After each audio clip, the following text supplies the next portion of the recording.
안녕하세요. 책방 여름숲의 하루 여행자입니다. 오늘은 제가 책방지기가 아닌 홈스쿨 엄마로서 영상을 준비해 봤습니다. 저희가 네 아이를 홈스쿨링을 하고 있는데요. 드디어 막내가 홈스쿨링을 하겠다고 학교에 알리게 되었습니다. 저희가 네 아이를 키우면서 9년의 홈스쿨링 과정 가운데 지역을 네 군데를 바꾸면서 이사를 다니게 되었어요. 그래서 다른 지역, 다른 학교에서 어떻게 홈스쿨링을 진행하는지 이것에 대해서 나눌 수 있을 것 같아서 영상 준비해 봤습니다. 진행하실 때는 너무 긴장하지 마시고 학교에 전화를 먼저 하시면 돼요. 뭐라고 전화를 하시냐면, 안녕하세요. 이번 연도에 학교에 입학하게 될 1학년 누구누구 엄마입니다. 저희는 입학을 시키지 않고 홈스쿨링을 진행할 예정인데요. 어떤 선생님께 문의를 드리면 될지 알려주시겠어요? 이렇게 전화를 드리면 돼요. 그러면 학교에서 이미 홈스쿨링이나 대안학교에 보내셨던 아이가 있는 학교에서는 입학 담당, 취학 담당 혹은 학적 담당 선생님이 계십니다. 그러면 그 선생님이 연락처를 알려주시고요. 그 선생님과 연락하면서 그 다음 단계를 진행하게 되세요. 물론 이제 저희 아이 같은 경우에는 가는 학교마다 홈스쿨링이 첫 번째였거든요. 그럴 때는 저희의 연락처를 받으시고 며칠만 기다려주세요 하고 학교에서 연락을 주십니다. 이제 그러면 나중에 취약 담당 선생님께서 저희에게 연락을 하시고 이렇게 진행이 되기 시작하지요. 자, 학교에 가시면 학교에 가는 날짜도 달라요.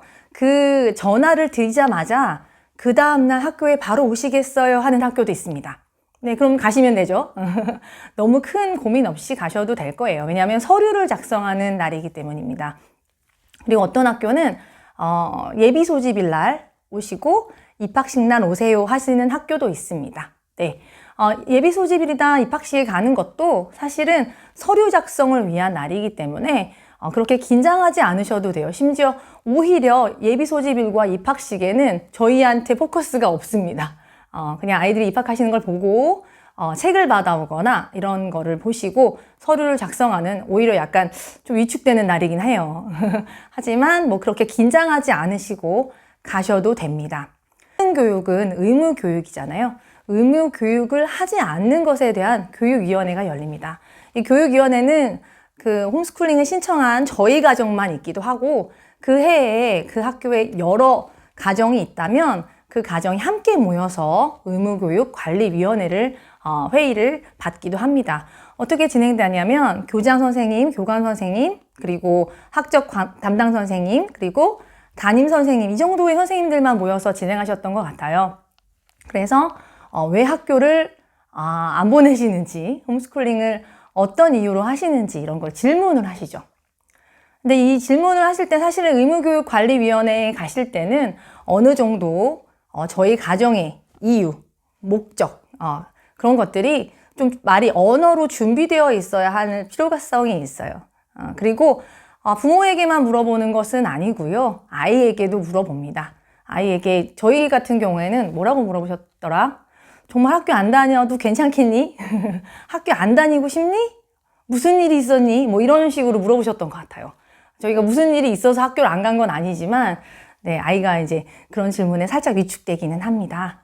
하지만 그 전에 부모님과 아이가 함께 우리가 왜 홈스쿨링을 하는지에 관해서 충분한 소통이 있으시면 별로 긴장하지 않고 만나실 수 있을 거라고 생각해요. 물론 공간이 학교 아니고 선생님들이 이렇게 사실 선생님이 주인 입장일 때는 긴장할 수밖에 없지만 아이가 그리고 부모가 이렇게 사실 허락을 받는다는 느낌이라기보다는 저희가 이렇게 하겠습니다. 알아주셨으면 좋겠습니다. 이러는 소통의 자리라고 생각하시면 마음이 좀 더 편안하게 되실 거라고 생각합니다.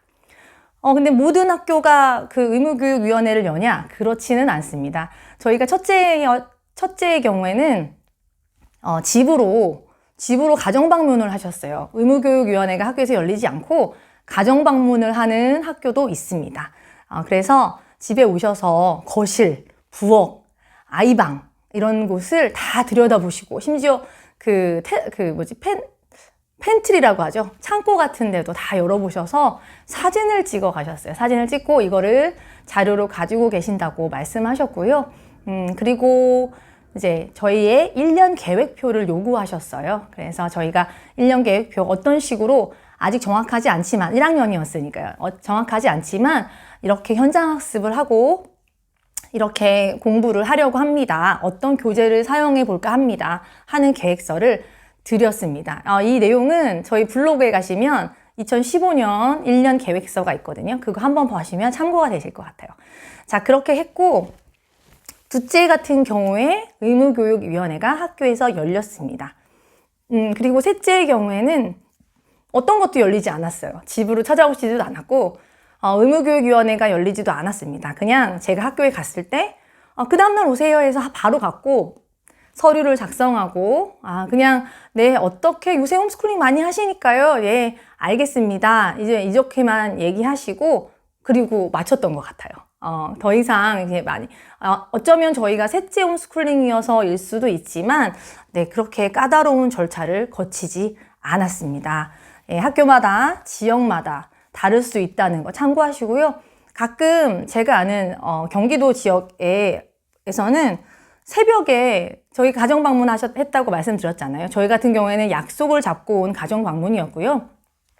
경기도의 다른 분은 저랑 친한 다른 분은 아침에 7시 반쯤에 경찰, 동사무소 직원, 그 다음에 학적 담당 교사 이렇게 세 분이 동행해서 집에 갑자기 똑똑똑 두드려서 불시 방문을 하셨다고 해요. 근데 그런 것은 이제 그 당시에 아동학대 이슈가 많이 발생할 때 홈스쿨링 가정에 일어날 수 있는 일이기 때문에 모두 다 그렇지는 않을 거예요. 하지만 우리 아이 방 정도는 마련해주면 좋겠다.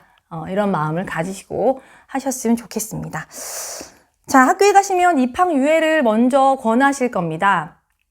저희 첫째 같은 경우에는 입학 유예를 권하시지 않았어요. 그러니까 홈스쿨링이 어떤 건지 잘 모르셨기 때문에 그냥 제가 정원의 관리를 원합니다 라고 바로 말씀드려서 네 그러면 입학하시고 60일이 지나면 무단결석 60일이 지나면 정원의 관리로 하게 됩니다. 이렇게 알려주셔서 바로 정원의 관리로 넘어갔는데요. 둘째 때부터는 홈스쿨링에 관한 이제 이슈들이 많이 나오기 시작하면서 선생님들께서 아세요. 유예를 해보는 건 어떠시냐. 유예가 무엇이냐면요. 그러니까 우리나라 법 안에 조기 입학이 가능한 거 알고 계시나요? 그러니까 8살 때 학교에 입학하지만 원래 7살에도 학교를 빨리 갈 수 있습니다. 마찬가지로 8살에 학교에 가지 않고 1년을 유예해서 9살에 학교를 갈 수 있게 해준 제도이죠. 그러니까 저희가 홈스쿨링 한다고 신청을 하시면 유예를 먼저 권유하실 거예요. 1년에 한 번 홈스쿨링 해보시고 아이가 학교에 오고 싶어 하면 그때 다시 오세요 라는 그런 조언이라고 생각하시면 될 것 같습니다. 그런데 유예의 문제는 유예의 장점과 단점이 있습니다. 유예의 장점은 아이가 1년을 홈스쿨링 하시다가 학교에 다시 가고 싶다 하시면 1년 늦은 나이지만 학교에 바로 쉽게 갈 수 있다는 장점이 있고요. 단점 같은 경우에는 유예를 해놨기 때문에 1년 후에 다시 정원의 관리 절차를 다시 밟아야 됩니다. 그러니까 지금 하셨던 행정적인 절차를 다시 한 번 더 하셔야 되는 거죠. 그래서 홈스쿨링에 관한 마음이 굳건하시고 하신다면 처음부터 아이를 입학시켜서 정원의 관리로 가시는 것도 저는 방법이라고 생각합니다. 자, 정원의 관리는 아까 말씀드렸잖아요. 60일 이상. 무단결석이라고 하지만 정말 무단결석은 아닙니다. 아시죠? 학교에 말씀을 드리고 이제 학교의 허락하에, 무단이 아닌 허락하에 결석을 하시는 겁니다. 이제 이 정원의 관리를 받게 되면 정원의 관리를 받아야 나중에 검정고시 시험을 치를 수가 있어요. 그래서 정원의 관리가 되고 있어야 한다는 거는 꼭 우선 말씀드리고 심지어 이사를 가시게 되면 정원의 관리를 받던 학교에서는 우선 1년만 관리가 들어갑니다. 어떤 학교는 한 달에 한 번씩 전화해서 꼬박꼬박 엄마랑 통화하고 저희 아이랑 통화하고 이런 선생님들도 계셨고요. 아무 연락도 없이 1년을 지낸 학교도 있어요. 다 다릅니다. 담당 선생님에 따라서 다 다른데 1년을 지내고 나고 그 다음에 전학을 가잖아요. 이사를 가잖아요. 이사를 가더라도 가시는 곳에서 동사무소에 저희 주소지 초등학교가 어딘지 물어보시고 그 초등학교에 저희가 다른 학교에서 정원의 관리를 받고 있는데 전학 절차를 거칠까요 말까요를 한번 문의하시는 것은 필요합니다. 물론 저희가 다 해봤지만 전학 절차를 밟는 것을 원하지 않으십니다. 그리고 전에 있던 학교에서도 전학 안 하셔도 된다고 해요. 졸업할 때까지 여기서 서류를 가지고 관리하실 테니까 이사 갈 때마다 어디로 이사 가셨는지는 꼭 알려달라고 선생님께서 말씀하십니다. 그건 되게 중요한 문제인 것 같아요. 저희는 지금 4군데 홈스쿨링 지금 9년 하면서 4군데 다른 지역 다른 초등학교를 다녀서 이 절차를 꼭 하고 있는데 주변에 여쭤보니까 이사 가셨을 때 말하지 않으신 분들도 꽤 되시더라고요. 이제 그러면 나중에 처음에 저희가 홈스쿨링 하려고 할 때 집에 찾아오고 의무교육위원회를 열렸던 이유가 뭔가요? 혹시나 아이가 아동학대를 받을까봐 학교에서는 걱정하시는 거거든요. 이제 이런 것들. 그래서 저희가 학적 계획을 세울 때도 그런 거창한, 저희는 이 아이를 학교가 1년에 할 공부를 3년 안에 할 공부를 1년 동안 다 시키겠습니다 하는 계획서를 원하시는 게 아니에요. 정확하게 말씀드리면 저희가 이 아이를 위해서 좋은 것을 줄 거고 학대하지 않고 안전하게 보살피겠습니다 라는 거를 알려드리는 거거든요. 그러니까 좀 학교에 가실 때 부담을 덜 가지셔도 되고요. 그래서 그렇기 때문에 이사를 가시든 변동이 해외로 나오게 되시든 꼭 학교와 주민센터에 알리시는 것은 중요한 일이라고 생각합니다. 자, 그러면 유예가 있고 정원의 관리가 있고 그 다음에 면제가 있습니다. 면제 같은 경우에는 이제 학교를 다닐 수 없는 상황에 친구들이 하게 되는데요. 저희 지금 막내도 이번에는 면제로 신청하게 되었습니다. 저희가 지금 해외에 나와 살고 있거든요. 그럴 경우에는 아빠의 직장의 일로 인한 사유로 해외에 나오게 되면 면제 신청이 가능합니다. 면제 신청은 이제 여러 가지 서류가 필요해요. 여권, 비자 사본, 출입국 사실 증명서, 그 다음에 파견 관련 증빙 서류, 이런 게 필요한데, 출입국 사실 증명서 같은 경우에는 아이 것이 필요하기 때문에 공인인증서를 통해서 정부24에서 받으시면 됩니다. 이것은 찾아보시면 조금 나올 텐데요. 혹시 모르시면, 궁금하시면 저에게 문의 주시면 될 것 같습니다. 자, 요새는 사실 홈스쿨에 대한 인식이 많이 좋아지고 있는 것을 느낍니다. 그래서 옛날보다 학교에 말씀드렸을 때 훨씬 편하실 거고요. 첫째 때와 또 넷째의 그 말하는 9년 사이의 간극은 정말로 많이 달라졌습니다. 이 코로나 시대 이후에 홈스쿨에 관한 관심도 높아졌고 이해도가 높아졌기 때문이죠. 그래서 옛날보다는 학교에 가실 때 덜 준비하셔도 되는 부분들이 있지만 그렇지만 학교에 의무교육위원회를 가시거나 가정방문을 하시기 전에 한번 부부가 그리고 자녀와 함께 우리가 왜 홈스쿨링을 하는지 그리고 우리의 목적, 목표, 방향성은 어디인지에 대해서 한번 찬찬히 이야기하시고 이야기하시는 것을 꼭 기록해 주시기를 권해드립니다. 왜냐하면 저희도 기록을 했었는데요. 이제 시간이 지나면 저희의 첫 마음을 잊게 되잖아요. 잊게 될 때 저희가 써놨던 제 입에서 분명히 나왔던 멘트들인데 이것을 다시 읽었을 때 저 안에 처음으로 돌아가야겠다는 그런 마음을 주거든요. 지금 새롭게 홈스쿨링을 시작하시는 분들께서 이 뜨거운 마음, 뜨거운 열정이 있으실 때 그 목표들, 마음들을 다 기록해 놓으시기를 추천드립니다. 그리고 TMI로 또 말씀드릴 거는 학교에 서류를 내실 때 그리고 학교에 연락을 하실 때 꼭 다이어리에 몇 월 며칠에 몇 시쯤 전화하셨는지 그리고 어떤 선생님과 전화통화를 하셨는지 성함을 꼭 적어 놓으시고요.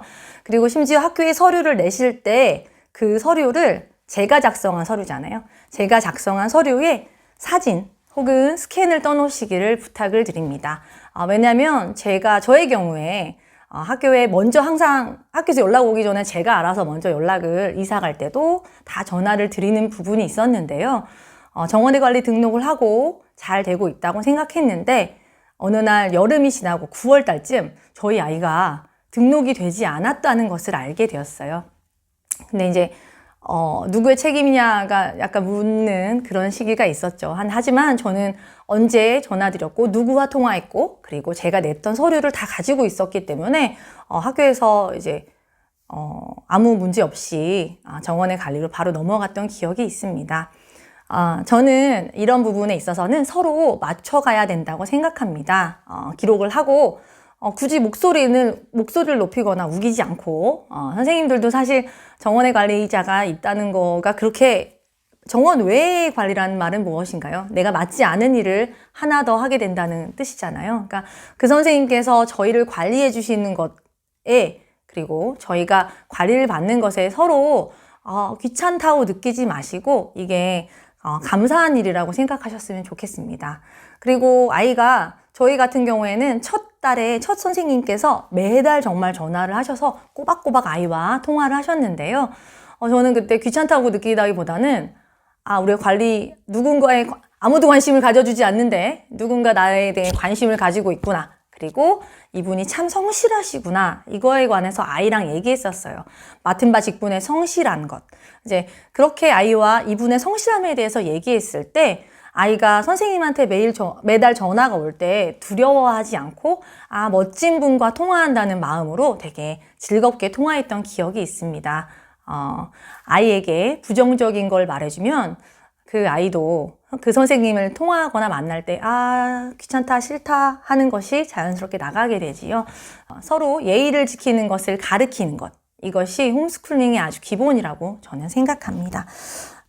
그러면 정원의 관리는 언제까지 해야 될까요? 정원의 관리는 초등 검정고시가 끝날 때까지 계속됩니다.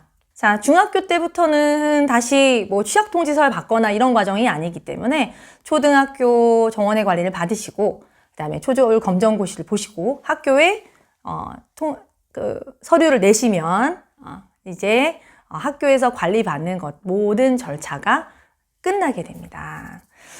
자, 이제 중요한 거는 3월이 오고 있지요. 학교와의 관계, 이런 것도 되게 중요한데, 저는 이제 3월 달에 홈스쿨링 하는 가정이 무엇을 준비해야 하는지 그것에 관해서 한 번 더 나누려고 합니다. 다음 영상에서는 홈스쿨링 가정이 3월 달에 준비해야 할 것, 이걸 나눌게요.